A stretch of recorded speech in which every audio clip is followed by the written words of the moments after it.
hello everyone and welcome. We are so glad you have joined us this evening to meet 4 great alumni who are here to share with you their career journeys and how they are continuing to drive their careers forward.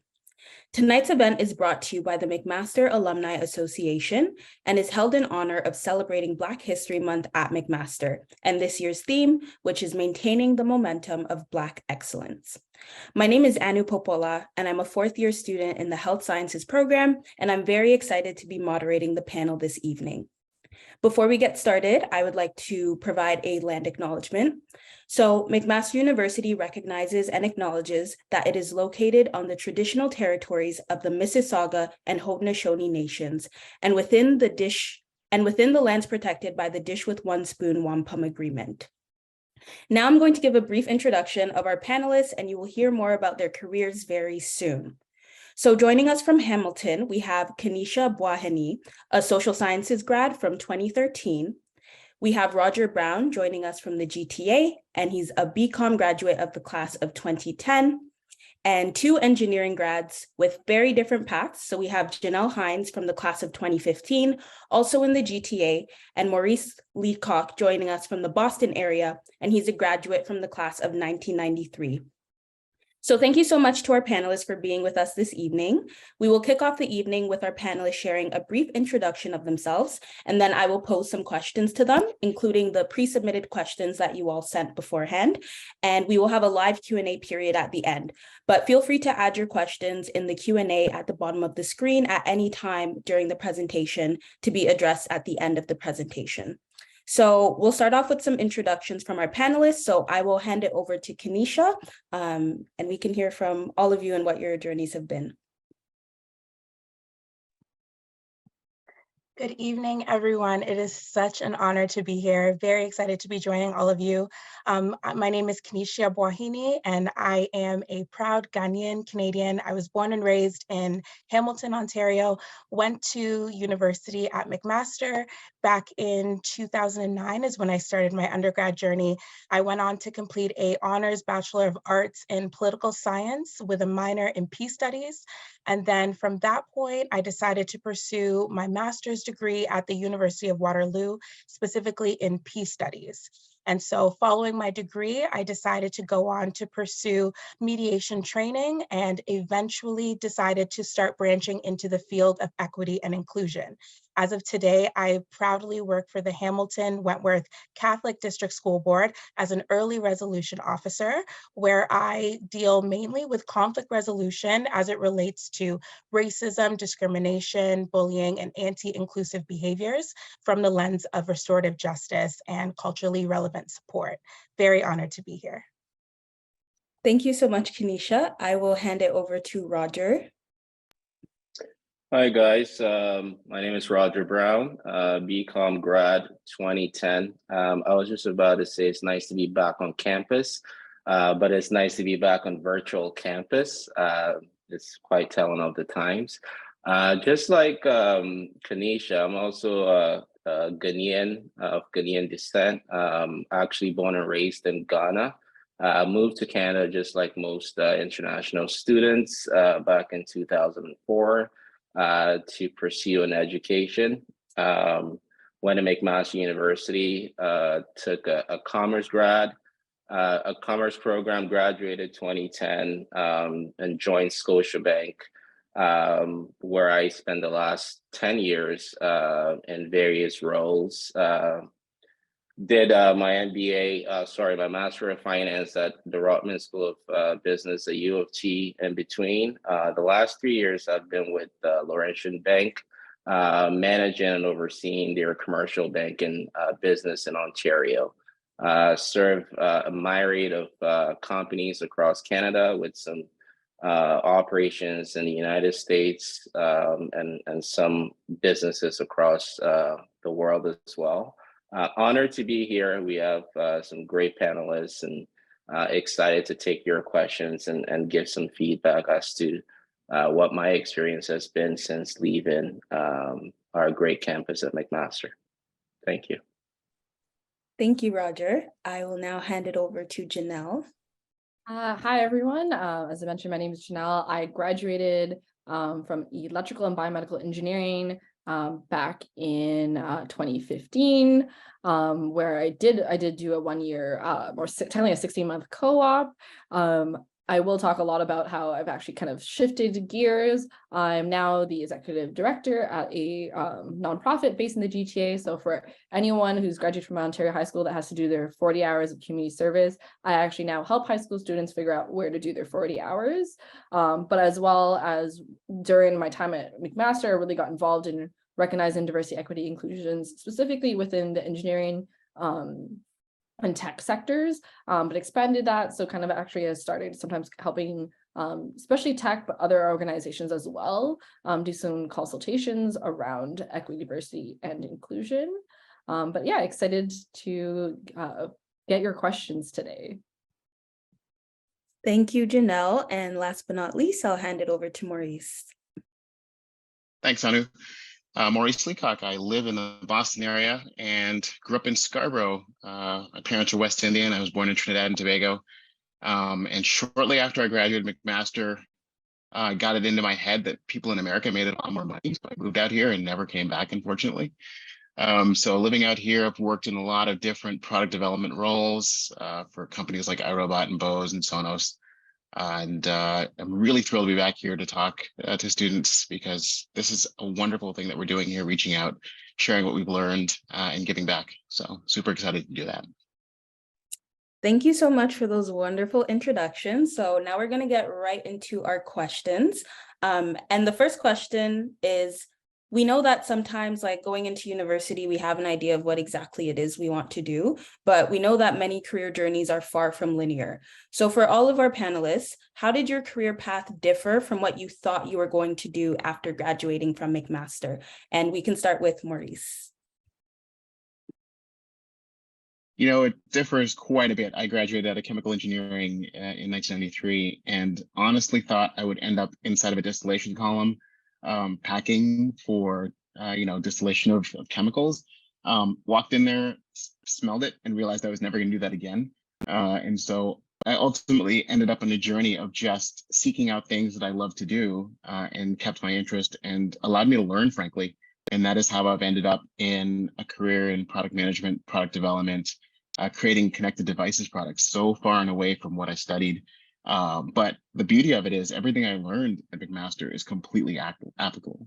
Problem solving skills, all the critical thinking required for an engineering degree really propelled me along the path in my career. I was even able to cap it off with an MBA from Babson University, a local college here, but all of that was available to me because I had such a great experience with McMaster.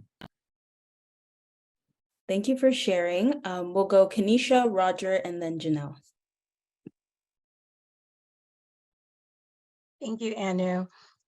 I think if this question was asked to me a couple years ago, I probably would have been really nervous to answer, because there's something about feeling as though your career journey needs to be linear that has a lot of safety in it. And so sometimes as you're going along the journey, when your direction starts to shift a little bit, it can be very nerve-wracking. And I've kind of learned to embrace the beauty of maybe not necessarily knowing where you're going, but knowing ultimately what type of impact you want to make.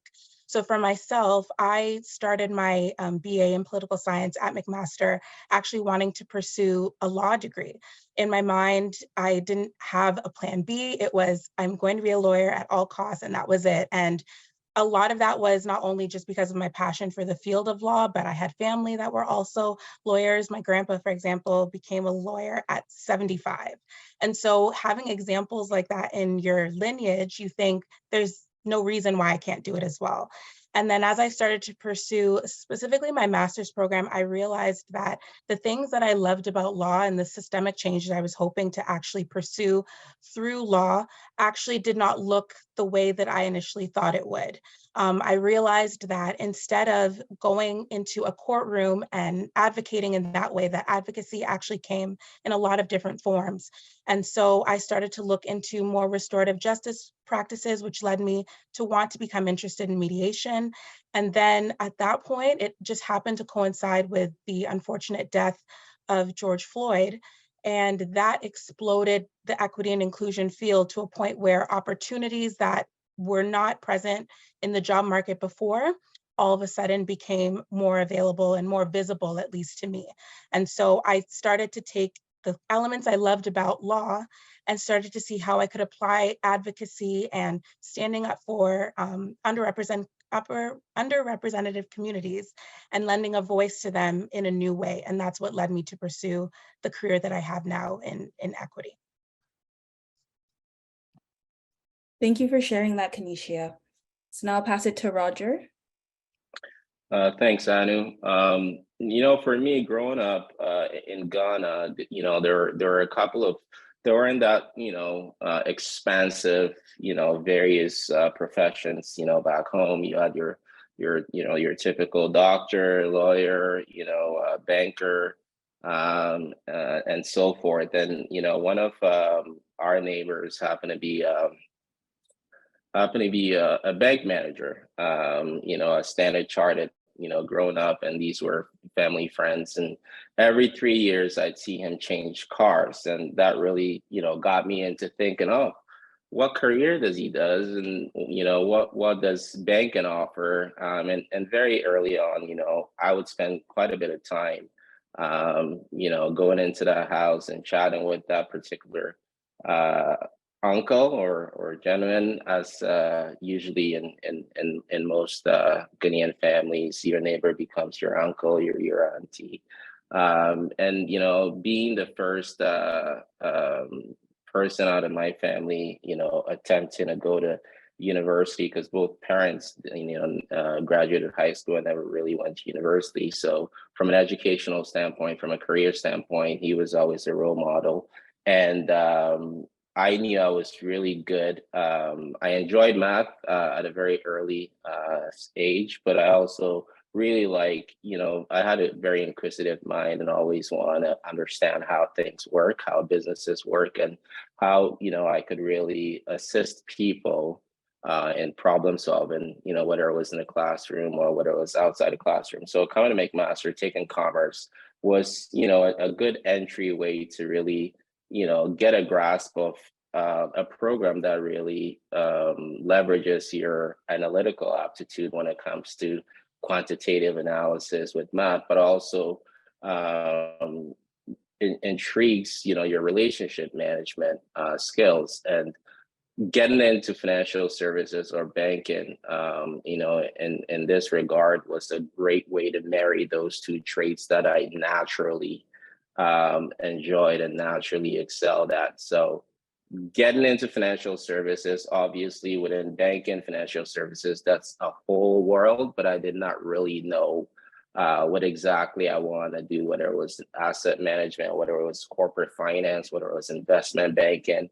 And, taking all these courses, at the group really helped me to kind of hone in areas within finance that actually complemented my skills. And I think what was important was around skills that had to do with managing relationships, but also layering on some analytical aspects to it. So that's what kind of drove me into that field. Thank you. And then lastly, Janelle. Yeah, so as I mentioned, I've definitely, people from the outside looking in will say like you've done a 180 on your career, but I really do feel that things are in line. So as mentioned, I did biomedical engineering, but the reason why I chose biomedical engineering is one, I really liked, from when I was in high school, I really loved the technical aspect of things and making and realize having to see the outcome of whatever I was working on. But I also wanted something that had an impact on society. So biomedical engineering felt like that was the right career. But around the time I was ready to graduate, I had this passion for trying to solve what I saw was a big problem in the Ontario high school system. So I kind of started helping Hinds. I've grown it now to I have 5 full-time staff plus anywhere between 10 to 12 co-op students at a time. So quite a large, in terms of nonprofits, I'm actually on the larger side of startup nonprofits. But one of the things I guess just wanted to kind of get across to people, sometimes you feel like, oh, what's the point? You went to school for one thing and now I want to change. I'm like, it comes in handy all the time. Helping Hands actually has a tech background. And we have an app that we're working on. And this week, I actually had to reach out to a cybersecurity firm to get a contract to be like, hey, like, I don't know cybersecurity. That is something we're just going to hire out. And they want to talk to me and be like, okay, nonprofit lady, let me explain not cybersecurity. I was like, hold up, I'm a software engineer, like, have that background. I don't know everything about cybersecurity, but you guys can talk to me at a higher level. And it made that conversation, I was able to like fully explain what I need with them in a half an hour conversation. He's like, I've never done it this fast before. And it was like, it came in so handy. So always recognizing there's so many ways that whatever you did go to school for, if you change, it will constantly come in and be useful. Definitely. Thank you all for sharing, because I feel like a lot of us, we face a lot of pressure to have everything figured out before we get to university, but it's good to know the importance of embracing uncertainty and, you know, figuring things out along the way. So thank you for those answers. So my next question for you all is, what do you enjoy most about the work that you do? And we can start off with Roger. That's a great question. I think for me, it's really the people, internally, externally, really, you know, get into a career where it naturally aligns with what I enjoy, and my personality was eventually very important to me. Listening to entrepreneurs, you know, being in boardrooms and really listening to aspiration goals of these individuals or corporations, taking pertinent information and coming back to the drawing board to really figure out how we can engineer tailored solutions for these individuals or corporations have always been very exciting for me, especially when there are projects where you're trying to grow something from 0 to X. How do we really listen to the vision of our clients, bring it back to home base, and really rally a group of, you know, a teammates to execute on that vision, obviously while protecting and the bank and shareholders. So the people, working with people has always been at the nucleus of whatever I do. And I'm glad and grateful to have a job that really helps me do that. And then we'll go with Janelle. For me, it's the impact. So one thing I'm going to say is sometimes you will have those work days where you are like, you're exhausted. You're like, why am I coming to work other than the fact that that's paying your bills? So one thing that I created, it also just, not for me, but also helps, you know, motivate my team, is that we have like youth will just message us out of the blue without asking, be like, thank you so much. You know, this thing that you did for me now led to this, or now, you know, I got into law school. Thank you for the help that you helped us with. And we have this in a Word document. And I think it helps so much of like, anytime you're feeling down, I'm like, I'll go and like look at these messages and be like, okay, this is why, you know, I'm fighting for this. So my tip for anyone is, even with schoolwork, anything, just have like your like success journal. And it kind of helps motivate you. Definitely. And I think finding that motivation is extremely important. So we'll go with Maurice and then Kennishia. I'm going to sound like an old man, but it's all about learning for me in terms of the ability to learn something new in every engagement that I have, right? So most of what I do ends up being around problem solving. Somebody has an issue. I can't get this thing done. I need this thing done. And you've got to work through what is it they're really asking for? What is it that they really need? Digging deeper to understand more than what they're talking about and what they're actually doing, getting to that, you know, the real why, as some people call it. But in every single case, coming up with a solution, coming up with something that's mutually beneficial for the other party and for the company and for yourself, you end up learning something brand new. And, you know, in the time that I've been out working in the world, we've gone from a computer lab where you get to go share a computer to doing everything on your phone, right? And you can imagine the learning curve for people who have left school before us, who have to learn from not even having a computer to where we are now. So, I mean, for us, most of us will be working for the next 10, 15, 20, 30 years. Can you imagine the kinds of things you're going to have to learn? And you have to have some level of love for the learning itself, for actually acquiring the knowledge, being able to do things with the way the technology advances really quickly, and just having a way to discover what you love about that learning. So that's what it is for me specifically.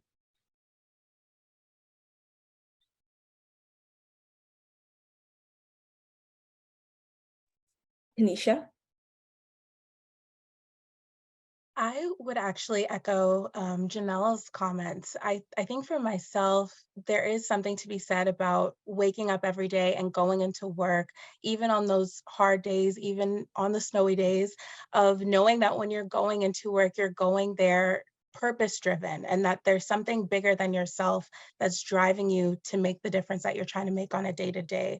And I think specifically in my own role, dealing with a lot of conflict can be messy and sometimes a little bit tense, but what I really enjoy is being able to shift the conversation from what would have been conflict or otherwise full of tension to a place where you can actually start to plant the seeds for mutual understanding. Because a lot of the issues that I tend to deal with on a day-to-day is really just like, it starts from a misunderstanding. It's this person said this, or this could have been handled that way. And I think sometimes we don't realize how important conversations can be to actually move the dial when it comes to conflict resolution. And so I think being able to be a part of unifying people and being able to see culture shifting, specifically in the school environment, where I think conflict before was dealt with in a way that was strictly punitive. Now to be able to actually bring restorative justice into the school system in a way that actually encourages relationship building. And again, that mutual understanding, not just between staff, but among students, has also been really, really impactful for me. Thank you for that answer. And I think we have, or it's just a comment in the chat, I guess, for Kennishia. So we can move on to the next question. So given that this is a Black History Month event, each of our panelists are involved in some respect in supporting and advocating for others in the Black community. So can each of you speak to the importance of this, especially in the workplace, and how you see this making an impact? And we can start off with Janelle. Yeah, so this is a lot of the work I do. As I mentioned, I started off kind of looking at women in tech, and then furthermore looking at kind of Black people in tech, and that actually expanded my work so much. So a lot of my work, I always say, while a lot of my work is focused on Black youth, like for Helping Hands is Black youth, it also is looking at making the world better, because as we make it better for ourselves, we are also making it better for a lot of other people from underrepresented fields. So I do a lot of public speaking, a lot of advocacy, but I will say, it's very interesting, talking about that explosion of Black Lives Matter, and after the death of George Floyd, how the conversation has shifted just in, my decade now of doing equity work. But a lot of it is, these opportunities to talk directly to young people on, how could you be better? And I know I don't want to take too much time, but one thing I do want to offer is that if anyone ever wants a conversation, please do reach out and I can have a one-on-one. And the other thing I'll quickly plug is, instead of, I think one times we focus a lot on history and I love it, but I feel like, more talking about the future. So at Helping Hands, for the past couple of years, we've been doing something where we actually highlight young people and the amazing work that, we are doing right now. So I'll drop the link for that. I was closing nominations today, so I'll wait 2-3 days. And then during the month of March now, we actually promote these opportunities and these profiles. But yeah, I'll pass it to the next person. Thank you for that, Janelle. I will hand it over to Maurice. Yeah, so in a lot of the, living here in the United States, it's a very interesting climate, I would say, in terms of how, the death of George Floyd, the social justice movement has really changed the way people think about issues in the workplace, for sure. So a lot of companies, definitely, I would say the majority of companies have statements out there. They have activities that they engage in that are targeted towards really improving the lives of underrepresented minorities in the workplace. In some places, at the very least, it's kind of helping people of color in the workplace put together business resource groups or employee resource groups, so you can get together as a group of people with commonality to kind of build culture, build friendship and kinship, and then advocate for ourselves with the management structure of the company. In the best cases, you've got sponsorship from the very highest levels of the company that really encourage us to have a voice and sit on the committee in a way to kind of help guide and steer some of the activities so that they have awareness of where they can improve and so forth, right? So in almost every place I've worked, I've made sure that I've joined or started one of those types of groups to make sure that we can have a voice and, you know, speak real candidly to leadership when it needs to change. And again, it's not always successful because in some places when it starts to get thick and sensitive, it's hard to get people to continue listening, but it's always worthwhile to at least try, because when you ask the questions, it at least sponsors some thought in the minds of those folks thinking about how they can make a difference, how they can make things change. So I find it super vital for folks that have been in the working world longer to kind of help those just coming along, because you know, you never actually know what you're getting into until you get there. And in most cases, having an advocate speaks volumes to being able to get folks acclimated, feeling comfortable, feeling empowered to speak up, and then being able to advocate for themselves as they grow with experience in the companies as well. Thank you for that. And I know here at McMaster, we have a lot of Black clubs for like a variety of interests. So it's good to know that even entering the workforce, those spaces might still exist. So thank you for sharing that. I will hand it over to Kennishia. Thank you. I would just say that there is so much to be gained from volunteerism in the sense that you, I think, start to learn in those settings what it looks like to build something that is bigger than yourself and to actually start to develop that mindset of being purpose-driven. I know for myself in my volunteer capacity, what I have started to do since my time at McMaster is volunteer for an organization called ACCPI.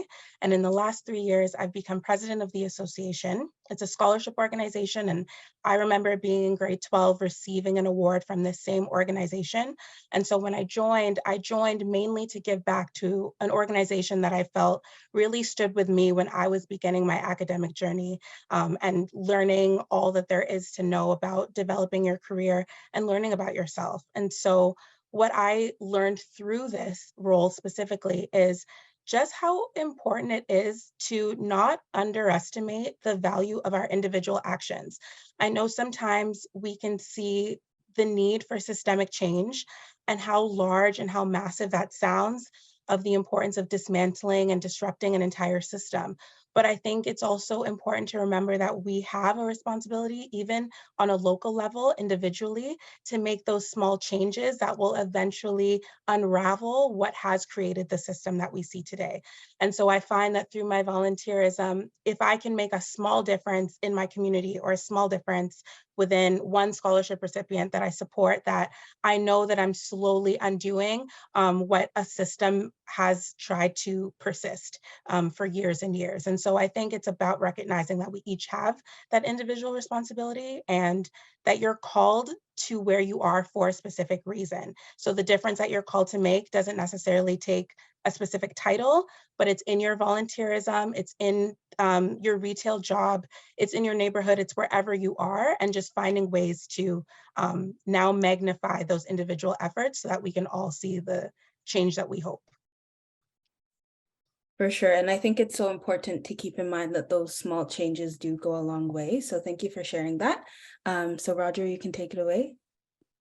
Yeah, the great points across all panelists. Just a couple of things that I want to note. You know, most organizations, whether it's at school or at work, the best producers are those that come out that feel very comfortable in their own experience to give back to the organization and not really just feeling courageous. And oftentimes as Black folks in our organizations where we work, we're oftentimes, or all the time, or most times, the minorities. We often have to wear a backpack of courage when we approach, you know, certain tasks or certain situations that we're in. And, you know, joining Laurentian Bank right in the beginning of the pandemic back in 2020, you know, I joined late February around this time. March 13th, as soon as I found where the washroom was, I was sent to go home, and I couldn't even find, you know, a single Black person to start having a conversation with. And then, you know, in a year, you've been working virtually, and then George Floyd happened, you know, around May June 2020. And that really struck a chord to me to really think about finding a platform where we can galvanize and mobilize Black employees within the organization, because there wasn't an ERG. So I did a little, rally around the organization, kind of looking for folks that identified as Black and, had been in the organization for a bit, and co-founded an ERG, the Laurentian Bank Black Employee Network. And the whole, motive and the whole initiative around that really is to share Black experiences across the organization.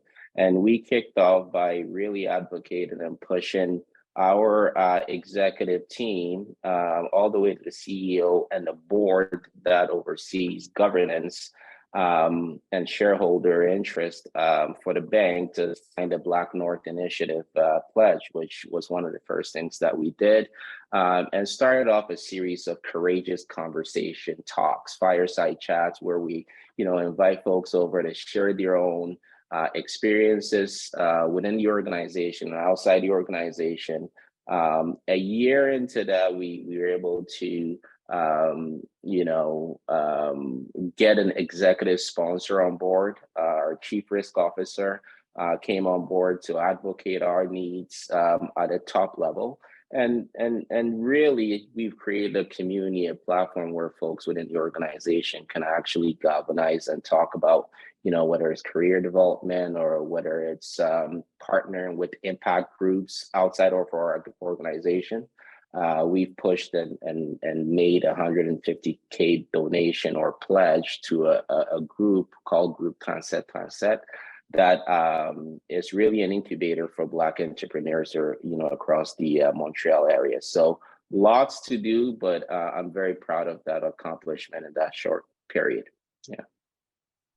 Thank you for sharing that, Roger. And I think it's so important that we all find that courage to, mobilize and create change. So thank you for that. So I'm going to move on to the next question. For new grads or just people considering a career change, they're often worried about not having enough experience to apply for jobs. So what advice would you give to people who may be in this situation? And we can start off with Kennishia. I have definitely been in this position before, so this question could not feel more relatable. I know, especially in Black communities, that we're often told that we need to be twice as good in order to access specific opportunities. And so I can relate to even just being in that position, looking for jobs and not knowing if it was worth applying. But what I would challenge you to think is that the only jobs that you are not considered for are the ones that you don't apply for. And this is something I often tell to students that I support for scholarships, is that you'd never know what will happen or what about your unique personality or your cover letter that will stand out and make someone even just want to take a chance, even just by a phone call or an interview. You just never know. And so I would say that I would challenge you to consider why you think that you're not enough for that particular role, and then start to deconstruct where that comes from. And then I'd also encourage that it's important not to dismiss or overlook the value of lived experience. Sometimes I think we're looking at certain job applications and we think we need to have all the degrees in the world or all the certificates in the world to even be able to get a conversation. But I find that lived experience is something that is so important that we might not even realize. So if you haven't done that exact job before, have you modeled leadership in maybe another setting that you could apply as a transferable skill? Did you offer a solution to a problem before that maybe you could now apply in this role when you're being asked an interview question? You just never know. And I think it's important that we recognize that we are valuable holistically. It's not just our degrees, it's not just the letters behind our name, but that as an entire person, there's something unique about you that could be well suited to that role.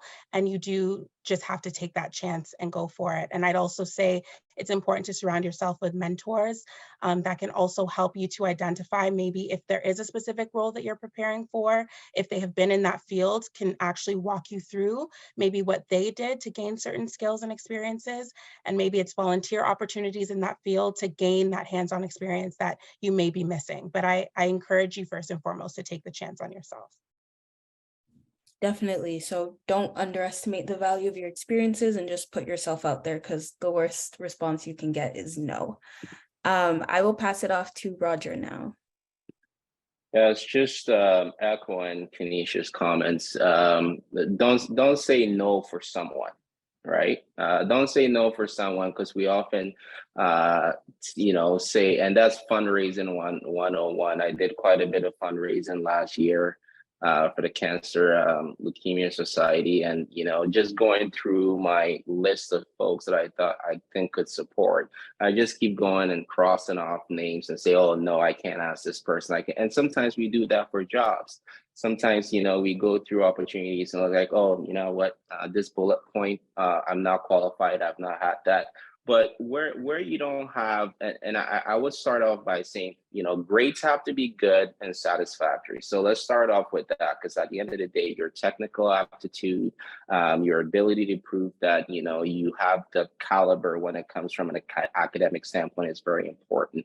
But there's just so many different things, that can get you into that job that might not just be on that job description. And that is really enthusiasm. And enthusiasm can come in so many different ways. Enthusiasm and resilience, meaning, hey, let me dig around and figure out who's in that job, or how do I network with someone who's in that job or in that field, and what was your journey like? And oftentimes you'd be really surprised that that person's journey probably started with half of what you have right now. And, that's a vote of confidence that tells you it's possible. But bet on yourself. Take unpaid internships if you have to. And I did that. Right in the heart of the credit, credit crisis back in 07, 08, when everybody was not hiring everybody, especially when you want to work in financial services. Take on paid jobs, go down, lobbies, hand in resumes, show that resilience that you really need that job. And when you get that opportunity, bring your A game. But don't say no for someone, is what I would say. Yeah, I really like that. Don't say no for someone. I think we should all write that down. I will hand it off to Janelle, and then we can end off with Maurice. Yeah, I love so much of what is said. On the don't say no for someone. Like, for example, I'm on Forbes top 30 under 30. I'm the only Canadian on the education list. And you would have been like, what possessed me to be like, yeah, okay, I'm gonna go ahead with a friend who nominated me, and like, I'm gonna fill out this application. And it was me being like, what is the worst that they can do? They say no, but they said yes. And this is constantly, especially as a founder who has to fundraise constantly, it is me having to be like, what's the worst they can say? Is they can say no. But one thing I'm just like thinking from that career shift, so when I graduated from biomedical and electrical engineering, and my job out of university was I was working at BCOMH, so the Center for Addiction and Mental Health, as a kind of like not project manager, but that's what I did. I was technically a researcher, was my title. But I got that job because one, I actually passed the deadline for application, but I was like, what is the worst you can do? I found out who the researcher was, and I just sent him an email. And was like, this is why I think I would be good for your lab. Got the job. And I think it's sometimes just having that courageous attitude and just be like, you know what? One thing I will say is I notice a lot of my other friends, especially as a female in tech, notice my guy friends they would apply to stuff that they technically did not have even the knowledge for. And at that time, I was one of the few software, like I knew Android way back in the day, but like I would like doubt myself for it. So I think a part of it is kind of getting over that self-doubt. As Kennishia said, like, why do we feel like we're not good enough? But one really helpful tool that I did actually when I was deciding to start Helping Hands is I actually wrote a resume. as if I was applying to the job I wanted. And it really helps me to just write down my skills and be like, what I'm really good at. I'm also realizing I should run a workshop on this.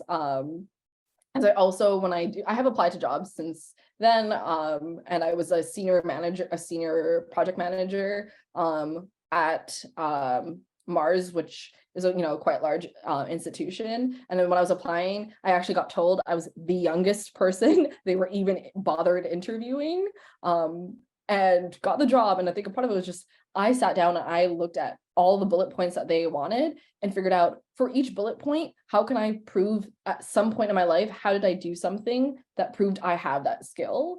And one thing I'm going to recommend you guys do even right now while you're in school, because I've helped a lot. I do a lot of resume critiques, and a lot of people, by the time they graduate and they're ready to work on their resume, they're like, I don't know what to put on it. You can put a lot of your school stuff, but when you get a job, even your part-time jobs, sit there constantly and maybe do it every 6 months. You write out, what have I worked on? Because when you need to write your resume, you realize how much you forget. Thank you for that, Janelle. Just highlighting the importance of tailoring your resume and just being courageous and going for things. So Maurice, you can end off this question. Janelle, props for surviving that ageism. But the thing is, my middle name is career change, actually. And part of it is, I think back to my very first job, the recruiter threw my resume in the garbage, right? So I had to kind of call in and figure out, hey, why aren't I being considered? And really, when you start talking to folks, you realize that almost every job interview or job request is someone needs to solve a problem. So you try to dig in and understand what that problem is they're trying to solve with this particular role. And then as you really think about it, you realize where your strengths can meet their needs in terms of the role or the problem they're trying to solve. Every job I've ever had has been me thinking about, what is it they need that I can offer? And then tailoring the conversation, tailoring the resume, tailoring the interview process to suit the things that I can bring to help them solve that problem. If it's a job that you really, really want, you're obviously going to be able to bring your enthusiasm, your excitement, your skills, of course, your education to bear in getting that role. I've worked at a robotics company, knew nothing about robotics. I've worked at a speaker company, knew nothing about speakers. My last job, I worked in enterprise software for banking. Roger, I know nothing about banking, right? So the real thing I was able to do is to take all the experiences I've had and prove to folks that I'm able to help them solve a problem that they're posting that role for. And I think anybody, to everything that the panelists have said today, if you really want to get it, you get 100% no's for the questions you don't ask. And once you do ask that question and you start having a conversation with people, they start to recognize, you know what, you actually could help me out here. Let's talk some more. And you take that opportunity and you run straight through that door. So that's my advice. I just want to clap that. I will say I only discovered this in the past 2 years. So that same job I got at Mars, just as a quick thing, just to showcase that, they in the interview, they posted for one thing, but I found out they really wanted someone to build a CRM, but they didn't even have that totally on their radar. And I was like, yo, I've actually gotten paid to make CRMs. Like, I could do that for you. And that definitely was 100% one of the reasons why I got the job. So I wish someone told me this years ago. Definitely. So it's not just about what you can get from the job, but what they can get from you, and really making that clear. So thank you for all that advice. I just want to remind our audience members, if you have any questions, please feel free to drop them in the chat or use the Q&A function. So while we wait for some questions to come in, we can move on to the next question. So I'll just open this up to anyone who has experience in this, but if you've ever been in a position to hire someone for a job, can you share your process of how you decide who to interview or hire, and any tips you have for a successful resume and interview? So I know we talked about this briefly, but just to expand. So we can start with Maurice. I have been lucky enough to hire folks, and let me tell you, it's a great privilege to be able to do that. And as I've realized over the last instances I've been able to do it, it's the most important thing that a company can have you do for them, right? Because number one, you represent that company's values, their mission, their strategy, and if you really believe in it, kind of their culture. And so you end up being the face in many cases of what that company represents. So it's a huge responsibility to help people think about whether they should join your organization and join your group and so forth. Conversely, though, when I'm thinking about employees that I'd like to hire, members I want to bring into the company, it really is a couple of things for me personally. And that is, I'm typically looking for somebody who is not me. And what I mean by that is so many companies, there's kind of a groupthink mentality, and I'm not trying to put any company down, but usually it's like, hey, I play lacrosse, you play lacrosse? Hey, maybe we should like work together.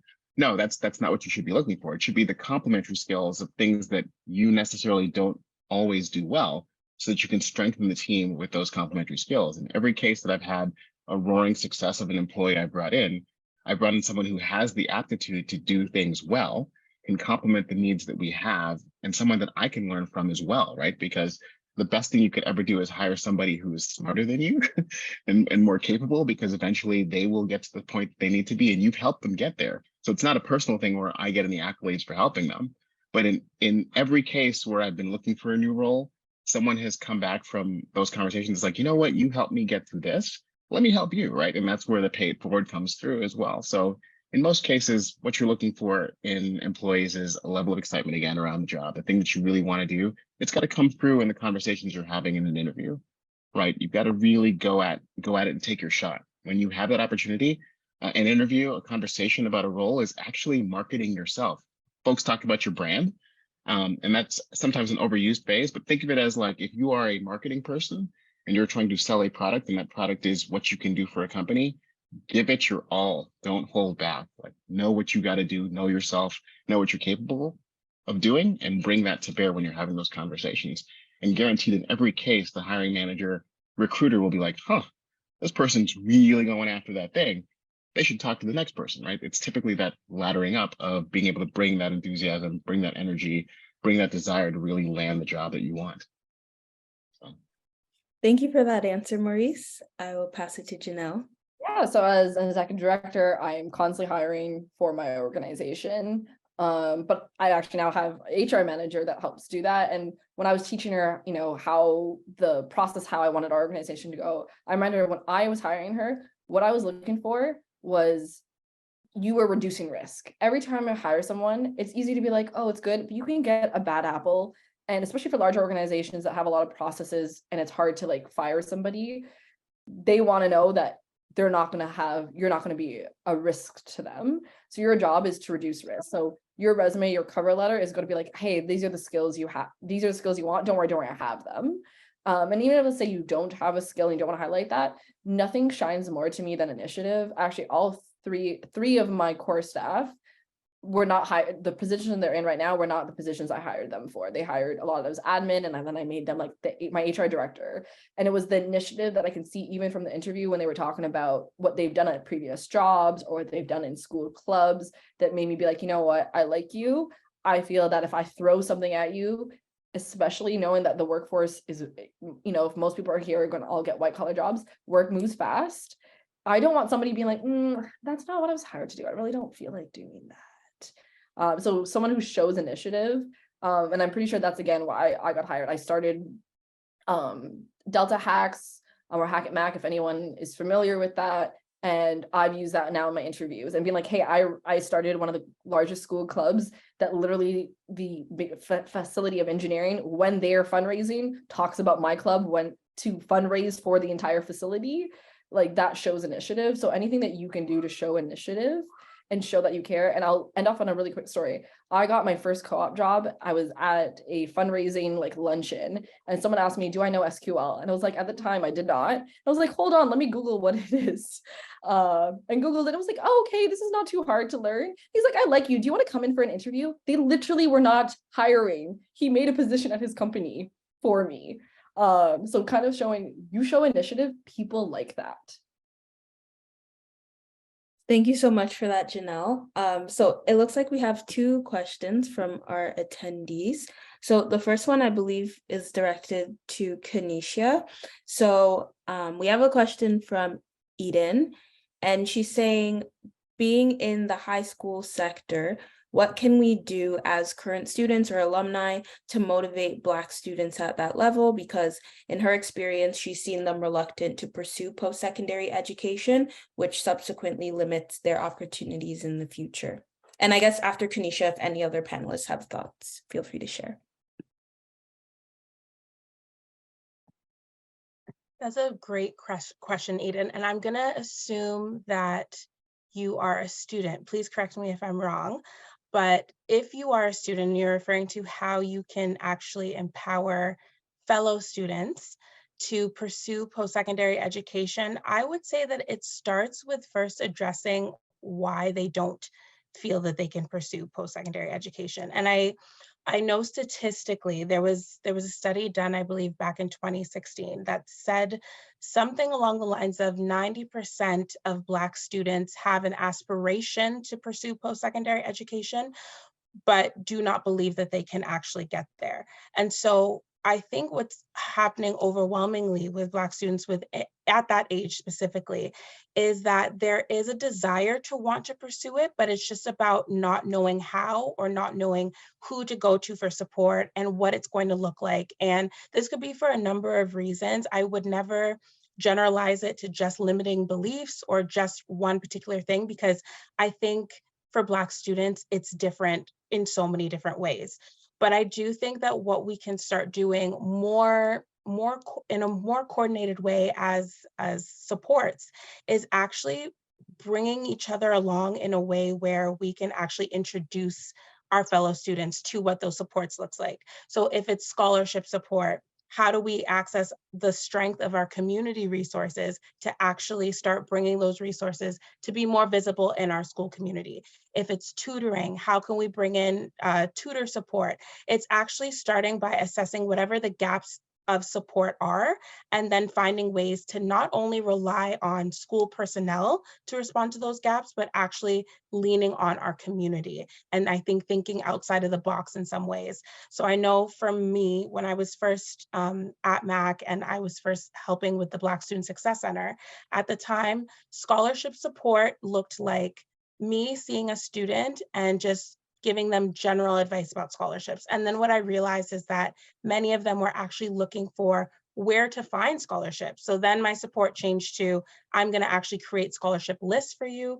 And then it evolved from there into, I will give you your list, and then I will actually walk you through how to submit scholarship applications. So then I would review personal statements, I would review reference letters, and so on and so forth. So I think it's about first starting to figure out where the support is needed and then how we can respond to that. And then actually finding ways to build the confidence of our Black students, because I do believe the desire is there. It's just a matter of actually building the confidence to believe it's possible and changing our messaging from a deficit approach to a strengths-based approach, which I do see often in the school environment. I hope that answers your question. That was a great answer. Thank you, Kennishia. I'll hand it off to Janelle. Yeah, so I love this question for two reasons. One, as a student, or even if you're going to be, recent alumni, I think the best way is to be that face, to show that you exist in those spaces. It was really funny that earlier today, I was talking to a family member and they were asking me why I didn't go to a different university. And I mentioned a big part of it was like, didn't feel like that would be the space for me versus when I went to McMaster, the campus, everything, I saw Black faces, I felt like I would belong here better. And one thing that has come out is, doing work on the daily with high school students is a lot of them don't feel like they're going to belong in these spaces. They already don't feel like they belong in high school. Why do they feel like they're going to belong in a post-secondary space when that's not what they see? So I'm actually going to plug, my sister runs a nonprofit called Reach Black. I'll post a link. So Abiga is getting university students. So there's McMaster students who hers is like across Ontario to kind of, one, both mentor, but sometimes just show up to an event that's, being run by high school students and just being there to be like, yo, this is what I do in university. This is how my space is. If you have any questions about McMaster, feel free to message me. And that makes a big difference. And, I know I can imagine as someone who's in, you're in Bachelor of Health Sciences, if I remember correctly. I know that's one program where definitely there's a huge correlation between when you're in high school, knowing someone who's in the Bachelor of Health Science and being able to get into the program. And I feel like that is the same. If you know that you can exist in that space, you are more likely to apply. So I think just being that face is the important. So I'll drop the link if you're interested in she has different levels of commitment if you want to volunteer. So I'll post that link. Yeah, definitely. And to that point, we actually recently started a Black applicant stream for the health sciences program just to address this issue of the barriers that some high schoolers may exist in accessing post-secondary education. So thank you for that. If no one has anything else to add to this question, our next question from our attendees. So Melisha asked, how can you get into tech if you don't have a tech background, but have the aptitude to learn? Do you have any advice? Should I do a post-grad certificate as a bridge? And just a time warning, we are supposed to wrap up at 8. So if we have any quick pointers for Melisha, that'd be much appreciated. Maurice, you want to take that since you're an in-house tech, just to keep it efficient. Yeah, no, I put some comments in the chat, and apologies, the autocorrect corrected the name incorrectly from Alicia to Melissa, so apologies for that. But all I would say there is that, you know, breaking into tech it's ominous sounding, but most of it ends up being around, again, the path to finding out what you need to know from the people who are already in it. In any case, if you want to break into a role, if you want to break into acting, if you want to break into singing, whatever it is, you talk to the people who do it. And they'll tell you their different journeys, but usually there's a common thread among them in terms of what they did to get there. Yes, it may take some additional education, but it ends up being typically even just understanding the terminology, understanding the different branches of the type of tech that you want to get into, because tech is fairly broad, right? So if you're thinking about, oh, I want to get into coding, or I want to get into systems admin, I want to get into backend, I want to get into DevOps, you'd have to really maybe parse down to perhaps the 1 to 2 to 3 things that you're interested in, meet folks either through resource groups or any kinds of meetups, even, because a lot of places will have, you know, open houses where you can kind of go in and learn from folks already doing the role. And that's typically it. And the great thing about where we are today is that so much of this stuff is available at your fingertips, being able to kind of go out there on different social platforms, LinkedIn being one of them, Facebook, Instagram, anywhere you can look these days will have a corner of the web dedicated to the thing that you're interested in. And you can dig as deep as you want to go and learn from those experiences to kind of help bootstrap your way there. And just to add to that, I think that's an excellent advice. But just to add to that, Maurice, you used the word break into tech. And, you know, there is a reason why they say break into something, because when you're breaking into something, there's some level of above average effort, right? So think about that in the sense of, well, if you do not have the prerequisite and you really want to get into that, you need to break literally into it and look at the effort that it takes and break into that. So I'll leave it at that. But anybody can break into anything if the enthusiasm and the passion is there. I think that's a great way to end this off, because that is all the time we have. So I just want to say thank you once again to our wonderful panelists. So Janelle, Kennishia, Roger, and Maurice, for your time and for sharing your experiences and inspiration. And to our students and young alumni, we appreciate you joining us. And we invite you to stay connected and look to the Alumni Association for lots of great career-focused programming. So you'll receive a quick survey, and they are really interested in hearing your feedback and suggestions. So please fill it out and let them know if you found this helpful. So thank you to everyone again, and I hope you all have a great day.